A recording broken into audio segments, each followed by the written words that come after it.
संभल की तरह देश भर में मस्जिद विवाद, सड़क से लेकर अदालतों तक लड़ाई, हर दिन हो रहा नया खुलासा।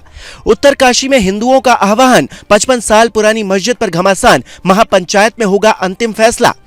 अवैध मस्जिद को हटाना ही होगा। टी राजा की मौजूदगी में सनातनियों ने भरी हुंकार, मुसलमानों से आर पार। मुगल राज में आए आक्रांताओं ने हिंदुस्तान में सनातनी परंपरा को कुचलने की कोशिश की। इस बात का प्रमाण इतिहास के पन्नों में आज भी दर्ज है।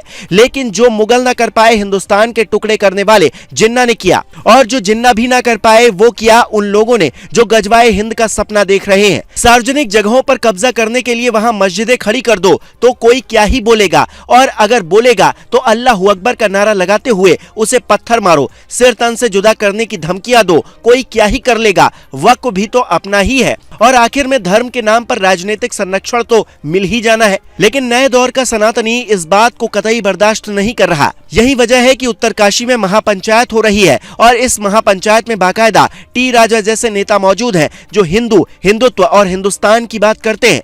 हम महापंचायत को लेकर आगे बढ़े उससे पहले वो विवाद जान लीजिए जिसे लेकर महापंचायत हो रही है। दरअसल उत्तरकाशी के बाड़ाहाट इलाके में वरुणावत पर्वत की तलहटी में एक मस्जिद बनी हुई है। बताया जाता है कि इसका निर्माण साल 1969 में हुआ था। मस्जिद के लिए करीब 4 नाली और 15 मुट्ठी भूमि का सौदा एक समुदाय के शख्स की तरफ से दूसरे समुदाय के 7 लोगों को बेचे जाने से हुआ था। हालांकि 2015 में इस मस्जिद की जमीन का दाखिला खारिज कर दिया गया, जिसके चलते ये जगह कानूनी विवाद के घेरे में आ गई। सालों मामला खिंचता रहा और फिर सितंबर 2023 में एक हिंदू संगठन ने इस मस्जिद के निर्माण को लेकर जिला प्रशासन से आरटीआई के जरिए जानकारी मांगी। आरटीआई की जानकारी के आधार पर संगठन ने मस्जिद को अवैध बताया और इसके खिलाफ आवाज उठाने का फैसला किया। इसके बाद 6 सितंबर को इस संगठन ने अवैध मीट की दुकानों के खिलाफ प्रदर्शन करते हुए मस्जिद के खिलाफ नारेबाजी की।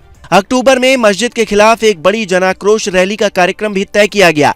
इस बीच 21 अक्टूबर को जिला प्रशासन ने कहा कि ये मस्जिद सरकारी जमीन पर नहीं बल्कि निजी जमीन पर बनी है और ये वक्फ के सरकारी गजट में भी है। लेकिन हिंदू संगठन इस जानकारी को मानने को तैयार नहीं है और मस्जिद को अवैध बताकर इसे हटाने की मांग पर अड़ा है।